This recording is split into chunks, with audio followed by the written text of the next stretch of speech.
नाटक माध्यम हठात लोक देखी सारा से किसी शिखिकी जाए से भली तार चरित्र निर्माण हुए। एठाकर रज संस्कृति हूँ 470 वर्ष ऊर्ध। आम देखीचु ए रजरे पाइक खेल पटुआल प्रत्येक जिनिस बेणागाड़िया पटना गर्भणी पड़ार मध्य चल रज बड़िया जो ए संस्कृति ए अंचल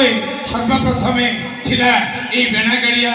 गर्भणी पड़ा बेणागाड़िया पटना मौजारे आम आज कौटी पहुंची अनुरोध करुच्ची आज आम बाहर आम जहा कहवा सी आमको निश्चित देवे देखी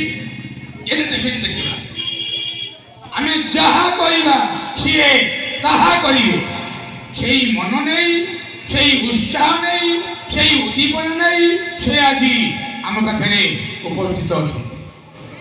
आपण से कहते आसतु कहतु ए उत्सव को आम 4 दिन भल भाव पालन करवा से सुशांत बाबूंकर उद्यम प्रशंसनीय। ये नाटक कला बेले प्रायतः नांडी आमर मायाधर बरा पानकृष्ण बेहेरा एवं कवि यही 4 जन विशेष भाव जो भली वर्तमान से माने चेष्टा करुछंती प्रचेष्टा जारी रखुंट मु ग्रामवासी को अनुरोध करी 4 जन को सहयोग करंतु एवं सुशांत बाबू को श्रीजुक्त सुशांत नाथ महोदय को साहाय्य करंतु देखिए ए रज 450 वर्षर रेकर्ड को भांगी गोटे नूतन अध्याय सृष्टि कर।